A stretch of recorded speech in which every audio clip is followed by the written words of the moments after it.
मान्य श्री भीमबहादुर रावल, सामान्य सभामुख महोदय, कामहरू सेतो सफा कागजमा कतै कालो दाग देखियो भने त्यो सानै भए पनि टाढैबाट देखिन्छ र त्यसले कहिलेकाहीँ कागजको उपयोगितालाई पनि समाप्त गरिदिन्छ। आर्थिक वर्ष 2077-78 को बजेट वक्तव्य तथा मन्त्रालय अन्तर्गतका कार्यक्रमको अध्ययन गर्दा नेपाल सरकारको तर्फबाट कतिपय राम्रा कार्यक्रमहरू ल्याइएका छन्। ती कार्यक्रमहरूको प्रभावकारी कार्यान्वयन हुनुपर्छ। कार्यान्वयनका अगाडि निश्चय पनि चुनौतीहरू छन्। अहिले मलाई उपलब्ध अत्यन्त कम समयमा ती सबै कुराको चर्चा गर्नु सम्भव छैन। देश र जनताको हितमा ध्यान दिनै पर्ने केही महत्त्वपूर्ण कुराहरूतर्फ सभामुख महोदय मार्फत नेपाल सरकारको ध्यान आकर्षित गराउन चाहन्छु। कोरोना महामारी नियन्त्रणका सन्दर्भमा अगाडि सारिएका कार्यक्रमहरू स्वागतयोग्य भए पनि परीक्षण र स्वास्थ्य उपकरणका लागि जनशक्ति, साधन र स्रोत धेरै जिल्लाहरूमा अत्यन्त कम छ। अहिले नै कतिपय जिल्लाहरूमा सङ्क्रमणको परीक्षण बन्द भएको छ भने कतिपय स्थानमा परीक्षण अत्यन्त सुस्त गतिमा छ। यसतर्फ विशेष ध्यान दिनुपर्छ। यस प्रसङ्गमा सेनालाई परिचालन गर्दा विपद व्यवस्थापन ऐन अन्तर्गत परिचालन गरिएको हो कि होइन भन्ने कुरा स्पष्ट हुनु आवश्यक छ। राज्यको लोक कल्याणकारी भूमिका बढाउने र समाजवाद उन्मुख अर्थतन्त्र निर्माण गर्दै जाने बजेटमा उल्लेखित जुन उद्देश्य छ त्यो एकदमै उचित हो। तर यस उद्देश्यमा मेल नखाने विषयहरू बजेटमा कसरी देखा परे यो चाहिँ घोत्लिनुपर्ने विषय बनेको छ। नेपालको संविधानमा राज्यका नीतिहरू उल्लेखित राष्ट्रिय सुरक्षा प्रणालीको विकास तथा राष्ट्रिय सुरक्षा नीतिका आधारमा सुरक्षा विषयलाई सबल तुल्याउने कुनै कार्यक्रम मैले देखिनँ। सीमा प्रशासन कार्यालय अन्तर्गत नागरिकता र राहदानी वितरण कार्यक्रमका लागि भनेर जम्मा 2,62,00,000 मात्र छुट्याइएको छ। नेपालको लिम्पियाधुरा, लिपुले, कालापानी, सुस्ता लगायतका भारतबाट अतिक्रमित भूभागमा सडक लगायतका पूर्वाधार निर्माण र स्थानीय जनताका लागि सेवा सुविधाको कार्यक्रम बजेटमा नआउनु यसलाई विडम्बना नै मान्नुपर्छ। देशको चिरकालीन अस्तित्वसँग गाँसिएको र संविधान बमोजिम तुरन्त गर्नुपर्ने नागरिकता सम्बन्धी ऐनको सम्बन्धमा यसमा बजेटमा कुनै पनि चर्चा नगरिनु यो पनि विस्मयकारी छ। सरकारको नेतृत्व गरिरहेको नेपाल कम्युनिस्ट पार्टी नेकपाको सामाजिक आर्थिक रूपान्तरणको आत्मनिर्भर अर्थतन्त्रको विकास र समग्रमा समाजवाद उन्मुख राष्ट्रिय औद्योगिक क्रान्तिको नीति अवलम्बन गरिएको पाइएन। बरु विकासका दृष्टिले पछि परेका क्षेत्रलाई अगाडि बढाउँदै सन्तुलित विकास गर्ने गरी बजेट आउनुपर्ने तर्फ त्यति ध्यान नगएको जस्तो आभास हुन्छ। नेपालको कुनै कानुन र सम्झौताबाट निर्धारण नभएको उत्तरी सीमा र दक्षिणी सीमामा अन्तर्देशीय भनेको दुई देशको बीचको सहभागितामा आर्थिक क्षेत्रको कुरा गरिएको छ। पेट्रोल अन्वेषण जसको लागि हामीले आत्मनिर्भरताको कुरा गर्छौँ जम्मा 15 लाख बजेट छुट्याइएको छ। कोरोना महामारीका कारण देशभित्र र बाहिर बेरोजगार बन्न बाध्य जनशक्तिलाई रोजगारी प्रदान गर्ने तथा जनताको भरण पोषणका लागि आवश्यक कृषि क्षेत्रलाई प्राथमिकतामा राख्दै सोही अनुसार बजेट विनियोजन गरिनुपर्छ भन्ने सुझाव सर्वत्र सुनिएको हो। तर बजेटमा त्यसो नभएको भन्दै स्वयं कृषि मन्त्रालयले गुनासो गरेको हामीले सुन्नु पर्ने यो पनि विडम्बना नै मान्नुपर्छ। यसो गर्नु उचित भएन। अर्कोतर्फ मैले यसो हेर्दा चक्लेटको भन्सार घटाउने, मलको भन्सार बढाउने यो पनि समाजवाद उन्मुख नीतिको विरुद्धमा छ। शिक्षा क्षेत्रमा राज्यको लगानी वृद्धि गरी निजी क्षेत्रको लगानीका निजी क्षेत्रको लगानीलाई नियमन र व्यवस्थापन गरी सेवामूलक बनाउने राज्यको नीति विपरीत निजी विद्यालयले सामुदायिक विद्यालयको शैक्षिक गुणस्तर सुधारको जिम्मेवारी लिनुपर्ने कुरा यो बजेटमा कसरी पर्यो र स्वयं शिक्षा मन्त्रालयले यसप्रति आपत्ति जनाउनु पर्ने विडम्बनापूर्ण स्थिति कसरी उत्पन्न भयो यसलाई स्पष्ट पार्नु आवश्यक छ। संविधानको भावना तथा सरकारको नेतृत्व गरिरहेको दल नेपाल कम्युनिस्ट पार्टीको नीतिसँग पनि यो कुरा मेल खाँदैन। आगामी 3 वर्षमा काठमाडौँ उपत्यकाभित्र विद्युतीय सवारी साधन मात्र उपयोग गर्ने कार्ययोजना बनाई लागू गरिनेछ भन्ने सत्ताधारी दल नेपाल कम्युनिस्ट पार्टीको निर्वाचनको घोषणापत्रमा स्पष्ट रूपमा उल्लेख छ। तर त्यसको विरुद्ध विद्युतीय गाडी आयात गर्ने कुरालाई निरुत्साहित किन गरियो यसलाई पनि नेपाली जनताले बुझ्न चाहेका छन्। विदेशी सहायतामाथिको निर्भरता क्रमशः हटाउँदै लगिने र विदेशी सहायता नचाहिने गरी अर्थतन्त्रको विकास गरिने घोषणापत्रको नीति अवलम्बन गरेको मैले चाहिँ राम्ररी हेर्दा त्यति भेटिनँ। उल्टै नेपालको राष्ट्रिय हित, स्वाधीनता र अस्मितामा आँच पुर्याउन सक्ने भनी व्यापक रूपमा जनताबाट, राजनीतिक दलका विभिन्न मानिसहरूबाट र बुद्धिजीवीबाट आलोचित मिलेनियम च्यालेन्ज कर्पोरेसनसँगको सम्झौता यस गरिमामय संसदबाट अनुमोदन नहुँदै त्यस अन्तर्गतका आयोजनालाई बजेटमा समावेश गर्ने जस्तो गैर जिम्मेवार कार्य गरिएको छ। यो अत्यन्त अनुचित छ। समाजवादप्रति प्रतिबद्ध रहने नेपालको संविधानको मार्ग निर्देशन अनुरूप हुनुपर्नेमा नव उदारवादी बाटो समात्न खोजेको हो कि भन्ने यसबाट आभास हुन्छ। नेपालको संविधानको धारा 279 अनुसार सुरक्षा एवं सामरिक सम्बन्ध नेपाल राज्यको सिमाना र प्राकृतिक स्रोत तथा त्यसको उपयोगको बाँडफाँड सम्बन्धी सन्धि सम्झौताको अनुमोदन, सम्मिलन, स्वीकृति वा समर्थन सङ्घीय संसदका दुवै सदनको 2/3 बहुमतले हुनुपर्ने व्यवस्था छ। यो व्यवस्थालाई अहिले जति पनि यो सायद लगानी बोर्ड होस् जो प्रधानमन्त्री कार्यालयसँग सम्बन्धित छ, चाहे अरू नेपाल सरकारका निकायहरू हुन्, ती निकायहरूले गम्भीर रूपमा त्यसलाई ध्यान दिएर तदनुकूल जानुपर्नेमा मलाई आजकल के लाग्छ भने नेपालको संविधानको यो धारा एकदम ओझेलमा परेको छ र यसप्रति कुनै ध्यान नदिएको जस्तो लाग्छ। अब यसै प्रसङ्गमा मैले यो लगानी बोर्डकै प्रसङ्गमा एउटा कुरा राख्न चाहन्छु सभामुख महोदय। माथिल्लो कर्णाली आयोजना सम्बन्धी सम्झौता अनुरूप जिएमआर कम्पनीले 2 पटक म्याद थप्दा पनि वित्तीय व्यवस्थापन गर्न सकेको छैन। एक पटक त त्यो जुन सम्झौता हो त्यो सम्झौताको धारा विपरीत, अब म कुन व्यक्तिको नेतृत्वमा सरकार थियो म त्यतातिर जान चाहन्न, त्यसको म्याद बढाइसकेको छ तैपनि त्यो वित्तीय व्यवस्थापन गर्न सकेको छैन। यसबाट स्वतः त्यो सम्झौता रद्द हुनु पर्थ्यो। तर त्यो नगर्दाखेरि मलाई अहिले चिन्ता के लागेको छ भने म सभामुख महोदय मार्फत नेपाल सरकारका सम्बन्धित निकायहरू र स्वयं सम्माननीय प्रधानमन्त्रीको ध्यान आकर्षित गराउन चाहन्छु। दोस्रो पटक म्याद थप्नु त सम्झौता विपरीत हुँदै हो, त्यो सम्झौता पहिले नै खारिज भएको छैन। लगानी बोर्ड सम्बन्धी कार्यमा पनि कतै उल्लेख छैन। अब कतै यो कोरोनाको जुन बन्देजको अवस्था छ, यो बन्देजको अवस्थामा कतै फेरि त्यो जिएमआर कम्पनीले उल्टै नेपाल सरकारसँग क्षतिपूर्ति माग्ने अवस्था त सिर्जना हुने होइन।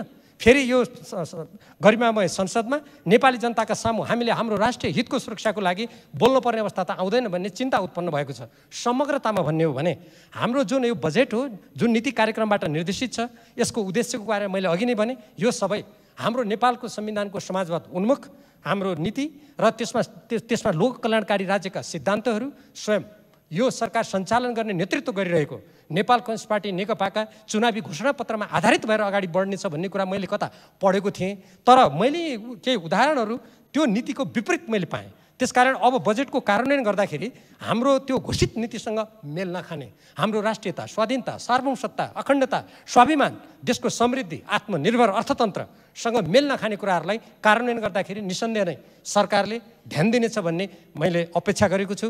तपाईहरु बोल्नु भएन केही छैन, हामी बोल्छौं मात्र होइन, हिसाब किताब गर्छौं।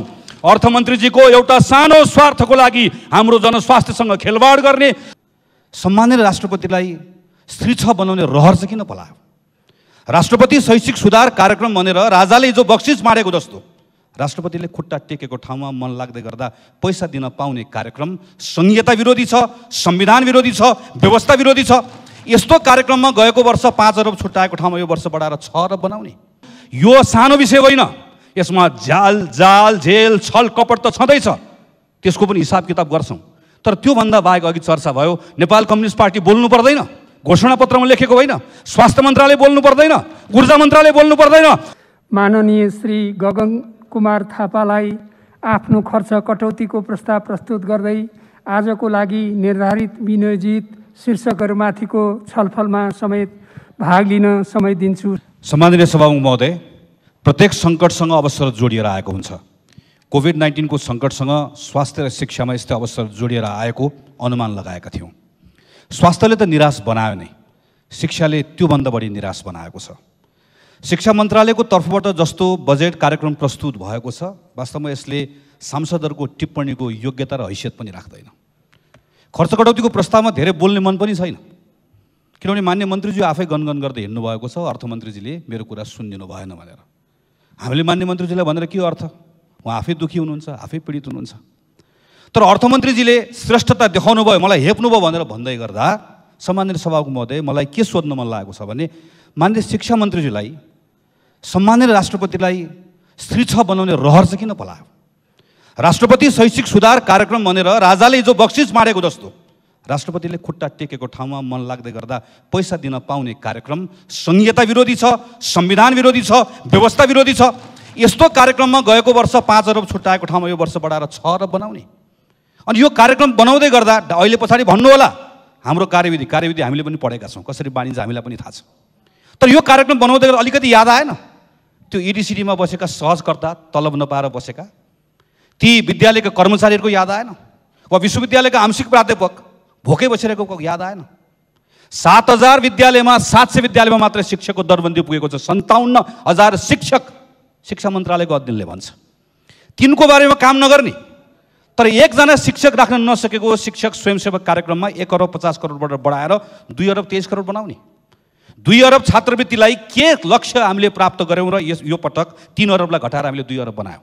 सबैभन्दा उद्वेग लाग्दो कुरा सम्माननीय सभामुख महोदय, बजेट हेर्दै गर्दा के लाग्छ भने शिक्षा मन्त्रालयलाई 90 लाख विद्यार्थीहरू विद्यालय गइरहेका छैन भन्ने कुरा थाहा छैन, अत्तो छैन। हामीले सुन्यौँ बाहिरबाट कि शिक्षा मन्त्रालयले अहिले एउटा सिकाइ तथा सहजीकरण गर्ने मापदण्ड बनाएको छ, बजेटले चिन्दैन।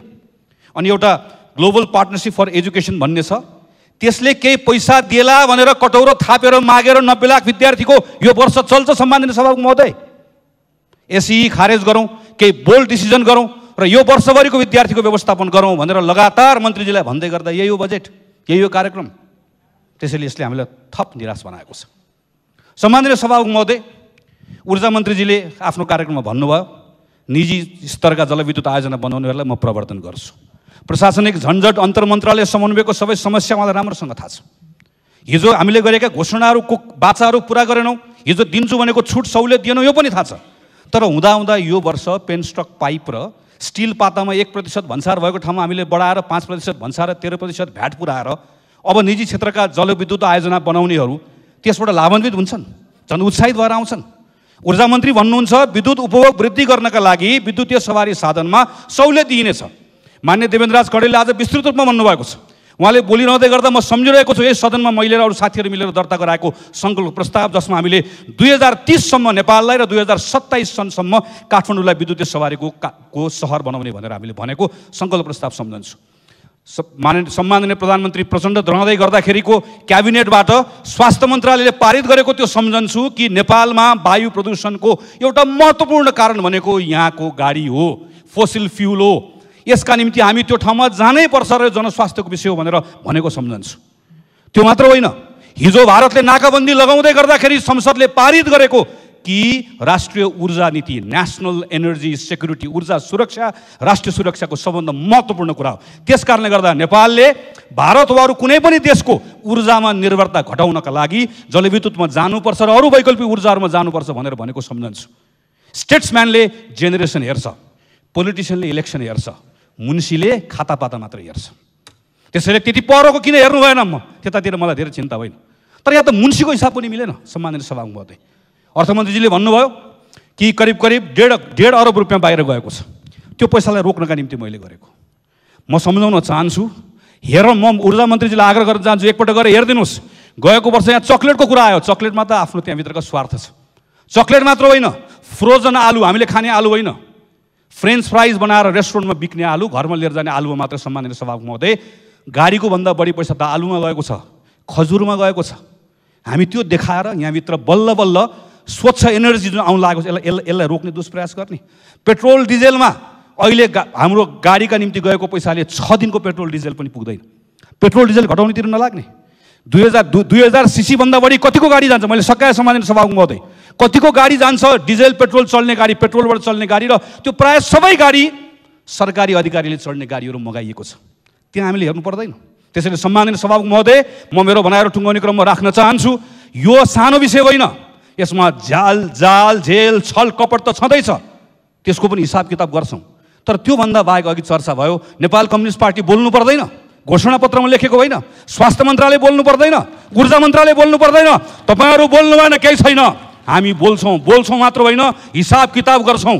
अर्थमन्त्रीजीको एउटा सानो स्वार्थको लागि हाम्रो जनस्वास्थ्यसँग खेलवाड गर्ने, स्वच्छ एनर्जीको हाम्रो यत्रो लामो हामीले चालेको पाइला रोक्ने यो कुनै पनि अधिकार छैन। त्यसैले सम्माननीय सभामुख महोदय, यसलाई सच्याइयोस्, फिर्ता गरियोस्, आग्रह गर्न चाहन्छु। धन्यवाद। जय नेपाल।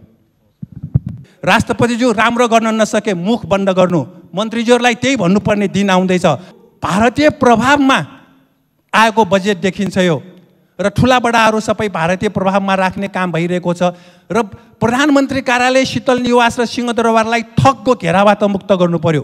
गृहमा भ्रष्टाचारी र अपराधी समात्ने ठाउँ हुनुपर्ने र भ्रष्टाचारीलाई संरक्षण दिने ठाउँ भएको छ। निर्मला पन्तको रुकुमको घटनाले यही देखाउँछ।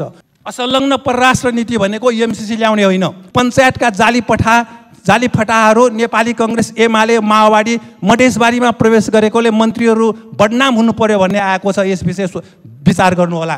कारखानाको सूची लेखेर उद्योग चल्छ, समृद्धि टाँसेर समृद्धि हुन्छ। मोदी हिन्दूवादी हो, विचार गर्नुहोला। इटालीको शासकले क्याथोलिक चर्चलाई समर्थन गर्यो, इटालीको शासकलाई। त्यसपछि क्याथोलिक देश जति हाम्रो हो भनेर कब्जा गर्दै हिँड्यो। त्यसकारण यो विषय सोचौँ। मान्य सदस्यहरू, अब खर्च कटौती प्रस्तावका प्रस्तावक मान्य श्री प्रेम सुवाललाई आफ्नो खर्च कटौतीको प्रस्ताव प्रस्तुत गर्दै आजको लागि निर्धारित विनियोजन शीर्षकहरूमाथिको छलफलमा समेत भाग लिन समय दिन्छु। समय 5 मिनेट। सम्माननीय सभामुख महोदय, म खर्च कटौतीको प्रस्ताव पेश गर्न चाहन्छु। यो अरबौं भ्रष्टाचार भएको छ। बजेट यता पेश हुँदै उता विद्युतीय गाडीको भन्सार छुट हुँदै र बजेटको भन्सार नीति कर नीति अगाडि नै चुहिएको छ। यसको छानबिन गरी दोषीलाई कारबाही गर्नुपर्छ। एमसिसी, म ऊर्जाको बारे बोल्छु। बिजुली आउने लाइन प्रसारण गर्ने कुरा छ। हिन्द प्रशान्त क्षेत्रमा हाम्रो बिजुली पुर्याउने हो। यो माथिल्लो कर्णाली भारतलाई किन दियो? एमसिसी खारेज गरेर माथिल्लो कर्णाली खारेज गरौँ। बिजुली दिएर खाना पकाउने ग्यास आयात पूर्ण रोकौँ। एमसिसी हिरोसिमा र नागासाकीमा बम फाल्ने अमेरिकाले भोलि काठमाडौँमा फाल्दैन भन्ने के ग्यारेन्टी? यो विषय विचार गरौँ। एमसिसी सही गर्ने मन्त्रीले होस पुर्याउनु पर्ने। र देश हार्ने विदेशी जित्ने काम किन? मन्त्री भएर खुसी हुने होइन, देश उठाएर लाने होइन, शासक आउने हो। 7 पुस्ता नर्क जाने बारे चिन्ता लिनुहोला। आफ्ना नाति पनातिले कविता र साहित्य लेख्नेछन्, मेरो बाजे मन्त्री भएर देश घात गर्नुभयो भनेर। यो विचार गर्नुहोला। राणाले नेपालीलाई दमन गरेका थिए, भारत भाग्नु पर्यो। मन्त्रीजीहरूले सोच्नुहोला। निजीलाई सार्वजनिक विद्यालयमा दिने कुन देशको प्रभावको बजेट हो? गोर्खापत्रका पूर्व महाप्रबन्धकहरू भ्रष्टाचारमा पर्ने, पूर्व आइजीहरू भ्रष्टाचारमा पर्ने। त्यस बेला कुन कुन मन्त्रीहरू आफ्ना कर्मचारीलाई कसरी तालिम दिनुभयो? यस विषय छानबिन गरौँ। ठुला पद भनेकै के भ्रष्टाचार हो? पर्यायवाची शब्द हो। चाणक्य नीतिमा ठुला पदकालाई भ्रष्टाचारी गर्ने, बनाउने, बिगार्ने हो। त्यसपछि देश खाने हो। यसबारे मन्त्रीजीहरू सचेत हुनुहोला। मदन भण्डारी विश्वविद्यालयलाई अरबौं रुपियाँ, खोप विश्वविद्यालयको विधेयक यहाँ टेबुलै नहुने। यो पक्षपात किन? प्रत्येक प्रदेशमा प्लानेटोरियम खोइ। त्रिभुवनका आंशिक प्राध्यापकहरूलाई लकडाउनको पारिश्रमिक दिनु पर्दैन र प्रक्रिया पुर्याएर स्थायी गर्नु पर्दैन? प्रदेशको विकास गर्न बजेट र अधिकार खोइ। वर्षामा सडक कालोपत्र गर्ने, तहल पुरिएको सफा नगर्ने, कालोपत्र गर्दै पानी चाहिँ सडकमै बग्न दिने, ठेकादारसँग कमिसन खाँदै हिँड्ने। यो कहाँको नियम हो? यो नडी साँगुरो बनाई कोरिडोर किन बनाउने? र साथसाथै पाइलट बाबा, साङ्गाको महादेव, दोलेश्वर, केदारनाथको शिर रे, हिमाल पहाड, मन्दिर, नदीनाला भनेको सिमानासँग जोडिएको हुन्छ। अनि दोलेश्वरलाई शिर भनेपछि हाम्रै देश भनेर खाना आयो भने के गर्ने?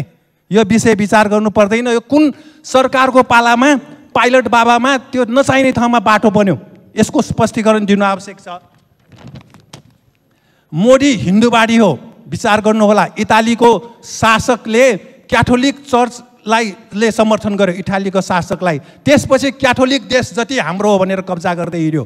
त्यसकारण यो विषय सोचौँ। अन्धविश्वासको विरोध गर्नु आवश्यक छ, सङ्घर्ष गर्नुपर्छ। कर्मचारी ट्रेड युनियन खारेज गर्नुपर्छ। 2-2 सचिव राख्ने मन्त्रीहरू को हुन्? अहिले कति करोड बढी खर्च भएको, फजुल खर्च भएको छ। यसको क्षतिपूर्ति गर्ने हो कि होइन? र प्रधानमन्त्रीज्यूको तर्फबाट नेतृत्व गरेको सरकारमा समाजवाद उन्मुख भनेर संविधानमा धेरै पटक आयो। यो लेखिँदैमा हुने होइन। कारखानाको सूची लेखेर उद्योग चल्छ, समृद्धि टाँसेर समृद्धि हुन्छ।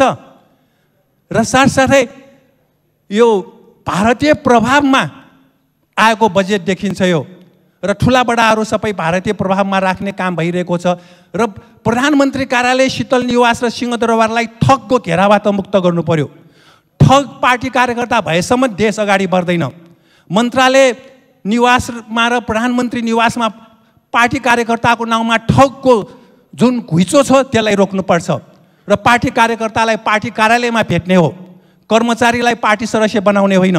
जिल्ला अस्पताल सक्षम नहुँदा कोभिड-19 बिरामी उपचार नहुने स्थिति छ। विदेशबाट ल्याउने र व्यवस्थापन गर्ने काम म्यान पावर कम्पनीलाई जिम्मेवार बनाउनु पर्छ र विदेशबाट आएकाहरू मृत्यु भएर पोल्ने, दाउरा र गाड्ने जमिन दिन नसक्ने स्थिति हुन्छ अस्पताल राम्रो भएन भने। पछि पछुताएर हुँदैन। योजना आयोगको काम छैन, खारेज गर्नुपर्छ। राष्ट्रपति उपराष्ट्रपतिलाई राजश्री छातमा राख्ने होइन। पञ्चायतका जाली फटाहाहरू नेपाली कङ्ग्रेस, एमाले, माओवादी मधेसबारीमा प्रवेश गरेकोले मन्त्रीहरू बदनाम हुनु पर्यो भन्ने आएको छ। यस विषय विचार गर्नुहोला। असंलग्न परराष्ट्र नीति भनेको एमसीसी ल्याउने होइन। व्यापार गर्ने मन्त्रालयको रूपमा परराष्ट्र मन्त्रालय छ, यो मिलेन। विदेशको मुखपत्र बन्नु भएन परराष्ट्र मन्त्रालय। साम्राज्यवादीको ज्याबल बन्नु भएन। गोर्खा भैत्री केन्द्र भएसम्म देश चम्किने छैन। अर्काको लागि लड्ने होइन। नेपाली छोराछोरी जन्माएर विदेशमा सेना बनाउने हो, जन्माउँदै जाने अनि विदेशीलाई सेना दिने हो। यो तत्काल रोक्नुपर्छ। Birds of the same feather भन्ने उखान छ, त्यस विषय सरकारले ध्यान दिनुहोला। गृहमा भ्रष्टाचारी र अपराधी समात्ने ठाउँ हुनुपर्ने र भ्रष्टाचारीलाई संरक्षण दिने ठाउँ भएको छ। निर्मला पन्तको रुकुमको घटनाले यही देखाउँछ। ट्रम्प संसारलाई थर्काउँदै हिँड्थे, बङ्करमा लुक्नु पर्यो। मन्त्रीज्यूहरूले विचार गर्नुहोला। ट्रम्पले भने लुटिङ स्टार्स सुटिङ स्टार्स रे। अहिले के भएको छ त्यसको जवाफ एकजना गोरा प्रहरीले जवाफ दिए। राष्ट्रपतिज्यू राम्रो गर्न नसके मुख बन्द गर्नु। मन्त्रीज्यूहरूलाई त्यही भन्नुपर्ने दिन आउँदैछ। नेपालका प्रहरी र सेना कर्मचारीहरू इमान्दार पनि छन्, इमान्दार भएर निस्कने छन् र देशको प्रभावमा सेना रहनुपर्छ र सेना स्वतन्त्र हुनुपर्छ र हतियार स्वतन्त्र ढङ्गले बनाउन पाउनुपर्छ। जनतासँग विवाद हुने ठाउँमा, बस्ती उठाउने, सहर उठाउने ठाउँमा सेनालाई काम दिनु हुँदैन। यो फास्ट ट्र्याकको काममा सेनालाई दिएको गलत छ। माओवादीको बेला सेनालाई विकास गर्न दिएन। प्लग इन हाइब्रिड र विद्युतीय सवारी साधनमा कर बढाउने निर्णयको सम्बन्धमा अहिले छुट भइरहेको विद्युतीय गाडी आयातमा अब एभरेजमा 113% कर लगाउने हाम्रा माननीय डाक्टर मन्त्रीको निर्णय वातावरण विनाशक र इन्धन लगायतका आयात बढाउने परावलम्बी र वातावरण संरक्षणका हिसाबले एक प्रकारको प्रतिगमनकारी निर्णय हो भनेर ठहर्छ।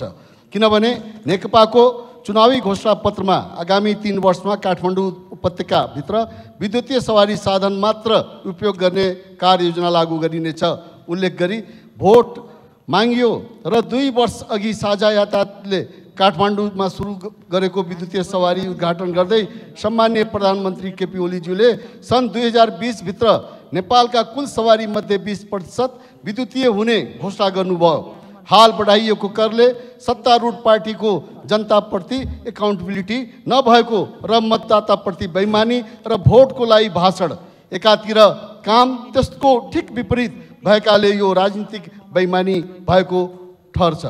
आर्थिक हिसाबले सरकारी निकायले पुँजीपतिहरूले राखेको रूपमा महँगा विद्युतीय गाडी प्रयोग गरेको कारण देशको पैसा बाहिरिनेबाट रोक्न विद्युतीय गाडीको कर बढाउनु परेको तर्क गरे तापनि सो दाबी झुटो देखिन्छ र दीर्घकालीन रूपमा देशलाई घाटा हुने देखिन्छ।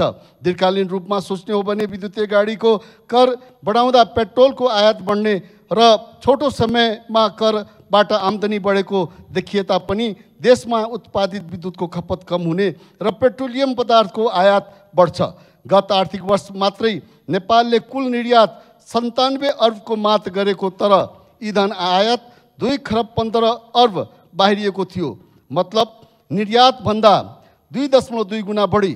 यसर्थ पेट्रोलियम पदार्थको आयात 5%ले मात्र घटाउन सके हाम्रो भारतसँगको व्यापार घाटा 10 अरबले कम गर्न सकिन्छ, जसले विदेशी मुद्रा सञ्चितमा फाइदा हुन्छ।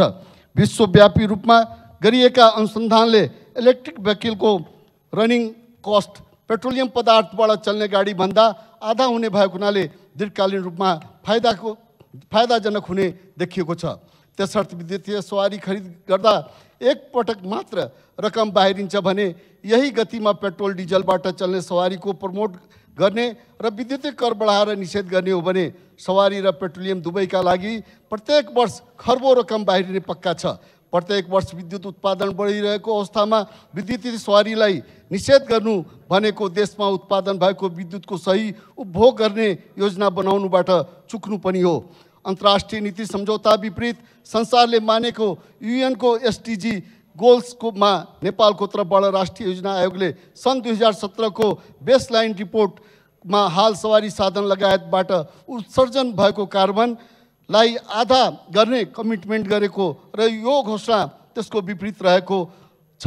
सन् 2022 मा अति कम विकसित राष्ट्रबाट विकासशील राष्ट्रमा एलडीसी ग्रेजुएसन गर्ने लक्ष्य लिएको र यसको एउटा इन्डिकेटर ह्युमन एसेट इन्डेक्स रहेको जसमा वातावरण सृजित स्वास्थ्यको गुण स्तरमा वृद्धि गर्ने रहेको हुँदा त्यसमा हरास आउने सङ्केत छ।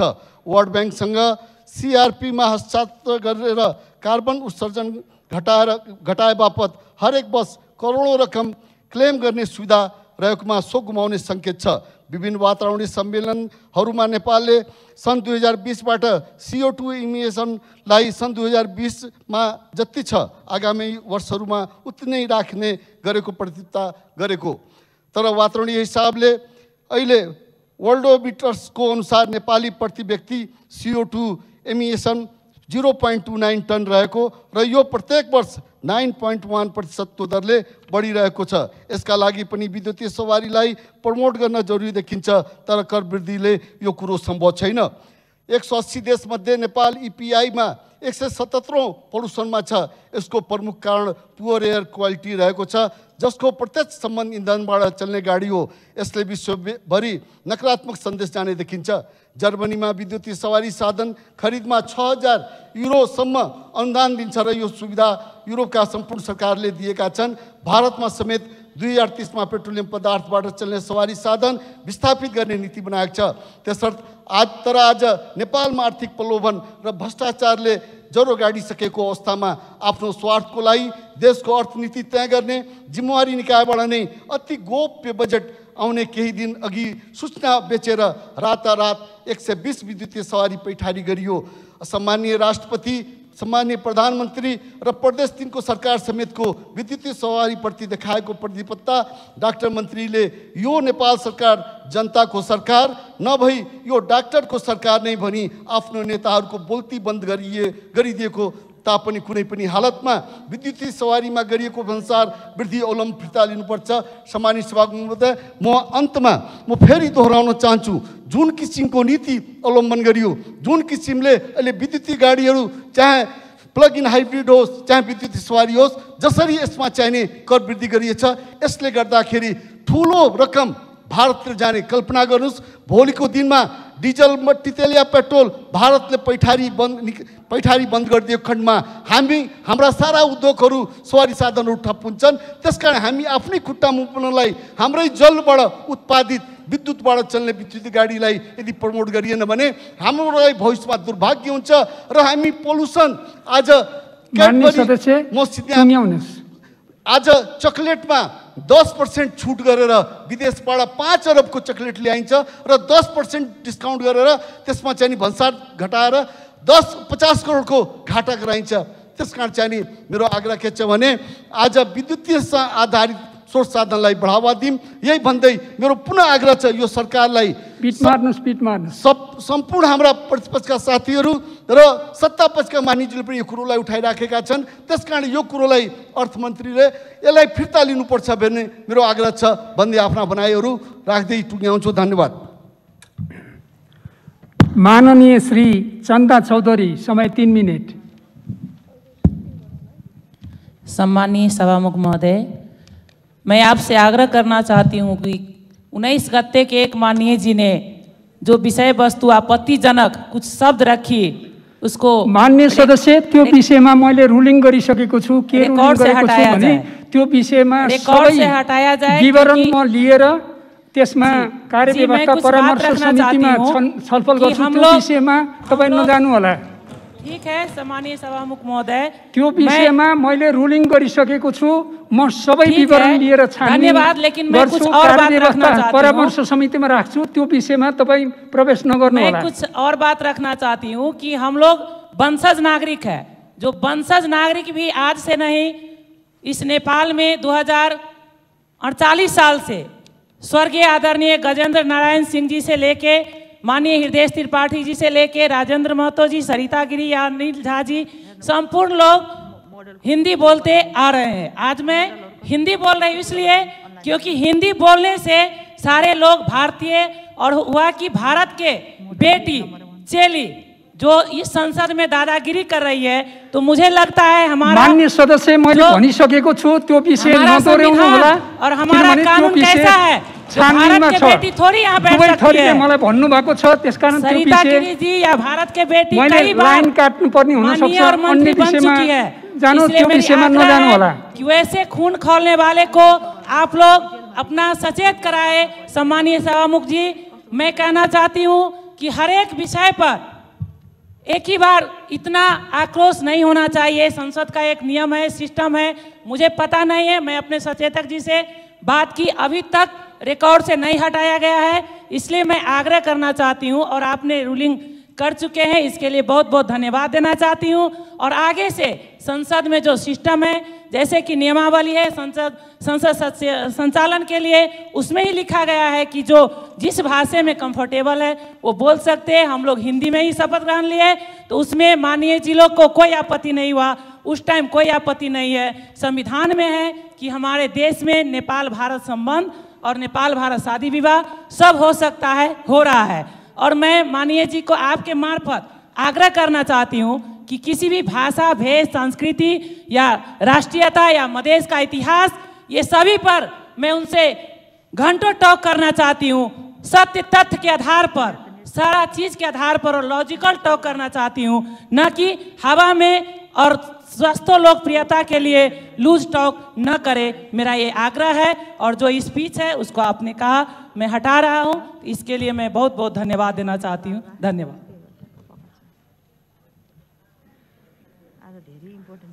मान्य सदस्यहरू, म केही कुरा स्पष्ट पार्न चाहन्छु। यहाँ मान्य सदस्यहरूले बोल्ने क्रममा अब अलिकति आरोप प्रत्यारोप जस्तो भइरहेको छ, त्यसकारण म नियमावलीको 21 को ङ तिर सबै मान्य सदस्यहरूको ध्यान आकर्षण गर्न चाहन्छु र यो कुरा पनि म स्पष्ट पार्न चाहन्छु कि हामीले सबैको बुद्धि विवेक लगाएर असाध्य जोखिमपूर्ण समयमा पनि सदन चलाइरहेका छौँ। राष्ट्रिय महत्त्वका विषयमा हामी निष्कर्षमा पुग्नुपर्ने आवश्यकता छ। करिब हामी निष्कर्षमा पुग्दैछौँ, हामी सफलतातिर जाँदैछौँ। एउटा शक्तिशाली सन्देश दिन सफलतातिर गइरहेको बेलामा म के भन्छु त भन्दाखेरि व्यक्तिगत टीका टिप्पणी आरोप प्रत्यारोपतिर नजाउँ। फेरि विषय उठिसकेको छ, मैले स्पष्ट रूपमा यहाँ रुलिङ पनि गरिसकेको छु। सबै विवरणहरू हामी पल्टाएर हेर्नेछौँ र कार्यव्यवस्था परामर्श समिति त्यहाँ सबैको प्रतिनिधित्व छ, त्यहाँ सबैको यथोचित छानबिन हुनेछ। त्यसकारण म यसै अनुसार सम्पूर्ण माननीय सदस्यज्यूहरूलाई हार्दिक आग्रह गर्दछु। धन्यवाद।